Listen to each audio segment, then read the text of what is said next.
ये आकाशवाणी रायपुर है। छत्तीसगढ़ी समाचार बुलेटिन के संग वसुधा सेन के जय जोहार। अब सुनाओ आज के प्रमुख समाचार। छत्तीसगढ़ उच्च न्यायालय में दूसरी नवा जज मन के नियुक्ति के आदेश जारी कर दे गए हैं।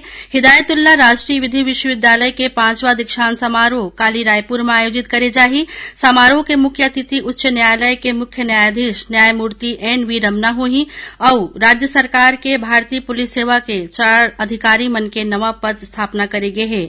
अब समाचार विस्तार ले। छत्तीसगढ़ उच्च न्यायालय में दूसरी नवा जज मन के नियुक्ति के आदेश जारी कर दे गए हैं। मिले जानकारी के अनुसार वरिष्ठ वकील राकेश मोहन पांडे और न्यायिक अधिकारी राधा किशन अग्रवाल के नाम में सर्वोच्च न्यायालय के कॉलेजियम अपन सहमति जताए है। बीते 14 जुलाई के सर्वोच्च न्यायालय के कॉलेजियम के बैठका हुई रहीस, जेमा दोनों नाम की अनुशंसा केंद्र सरकार ला भेजे गे रहीस। सरकार के मंजूरी मिले के बाद विधि विभाग आदेश जारी कर दे है। छत्तीसगढ़ उच्च न्यायालय में ये दोनों जज मन के नियुक्ति के बाद जज मन की संख्या बढ़ के 14 हो गए है। गौरतलब है कि अधिवक्ता राकेश मोहन पांडे छत्तीसगढ़ उच्च न्यायालय अधिवक्ता संघ के सचिव रहे हैं। उन्हें राधा किशन अग्रवाल वर्तमान में बिलासपुर के जिला और सत्र न्यायाधीश है। प्रधानमंत्री नरेंद्र मोदी विद्युत मंत्रालय के प्रमुख कार्यक्रम पुनर्विकसित वितरण क्षेत्र योजना के शुभारंभ करीन। एकर उद्देश्य वितरण कंपनी डिस्कॉम और बिजली विभाग मन के परिचालन क्षमता और वित्तीय स्थिरता में सुधार लाना आए। प्रधानमंत्री कहिन कि ये योजना के उद्देश्य बिजली वितरण के बुनियादी ढांचा के आधुनिकीकरण और सुदृढ़ीकरण बर डिस्कॉम कंपनी मन ला वित्तीय सहायता प्रदान करना आए, ताकि उपभोक्ता मन ला आपूर्ति के विश्वसनीयता और गुणवत्ता में सुधार हो सके। श्री मोदी कार्यक्रम के दौरान वीडियो कॉन्फ्रेंसिंग के माध्यम ले उज्जवल भारत उज्जवल भविष्य पावर @ 2047 योजना के उद्घाटन घलो करीन।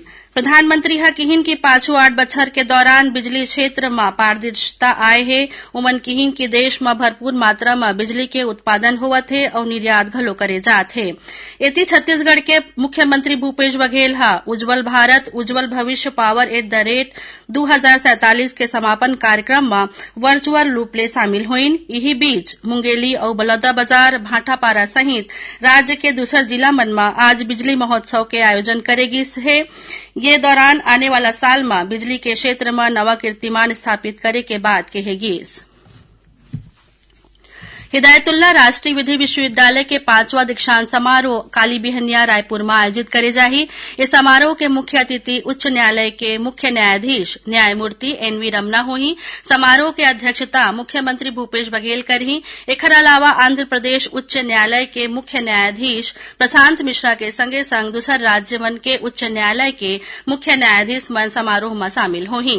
भारत के मुख्य न्यायाधीश काली बिहनिया दिल्ली रवाना होके रायपुर विमानतल दीक्षांत समारोह में शामिल होए के बाद उमन विमान ले मंझनिया विशाखापट्टनम बर रवाना होही। गौरतलब है कि दीक्षांत समारोह में BA LLB के 307, LLM के 110 और PhD के 4 विद्यार्थी मन ला डिग्री दे जाही। उन्हें 23 जन विद्यार्थी मन ला आने संस्था और मनखे मन के नाम ले गोल्ड मेडल दे जाही। प्रधानमंत्री नरेंद्र मोदी आकाशवाणी ने मन की बात कार्यक्रम में काली बिहनिया 11 बजे देश विदेश के लोगन मन संग अपन विचार साझा करही। ये कार्यक्रम ला आकाशवाणी और दूरदर्शन के सब्बो नेटवर्क, आकाशवाणी समाचार वेबसाइट और news on AIR mobile app में घलो प्रसारित करे जाही। आकाशवाणी समाचार DD न्यूज प्रधानमंत्री कार्यालय सूचना और प्रसारण मंत्रालय के YouTube चैनल में एकर सीधा प्रसारण होही। आकाशवाणी हिंदी प्रसारण के तुरंत बाद क्षेत्रीय भाषा मन में ये कार्यक्रम के प्रसारण करही। महासमुंद चिकित्सा महाविद्यालय ला शैक्षणिक सत्र 2022-23 बर 100 सीट के मान्यता मिल गई है। इस संबंध में राष्ट्रीय चिकित्सा आयोग मान्यता प्रमाण पत्र जारी कर दे है। गौरतलब है कि प्रदेश में शासकीय चिकित्सा महाविद्यालय मन के संख्या बढ़े ले मेडिकल के शिक्षा के संगे संग मरीज मन ला चिकित्सा सुविधा के लाभ घलो मिलही। सुनैया मन ला बता दन कि आकाशवाणी समाचार डाले काली संझा 6:30 में जिले की चिट्ठी कार्यक्रम के प्रसारण करे जाही। एक कार्यक्रम आकाशवाणी के रायपुर केंद्र डाले प्रसारित होही, जेमा जम्मू केंद्र मन एके संगरारी लेकर ही ए हफ्ता के अंक में महासमुंद जिला के गतिविधि मन के बारे में जानकारी दे जाही। छत्तीसगढ़ी समाचार बुलेटिन आप मन आकाशवाणी रायपुर ले सुनत हव। छत्तीसगढ़ के खबर ले है आपके वास्ता और खबर के विश्वसनीयता ले है हमार वास्ता। आकाशवाणी समाचार रायपुर के प्रादेशिक समाचार बुलेटिन के संगे संग हमार समसामयिक कार्यक्रम आप रेडियो के संग अपन मोबाइल में घलो सुन सकत हव। आकाशवाणी समाचार फेसबुक, ट्विटर और यूट्यूब में घलो हावय। हमार फेसबुक पेज हरे Chhattisgarh news on AIR, Twitter handle CGAIR news और हमार यूट्यूब चैनल हरे छत्तीसगढ़ AIR न्यूज।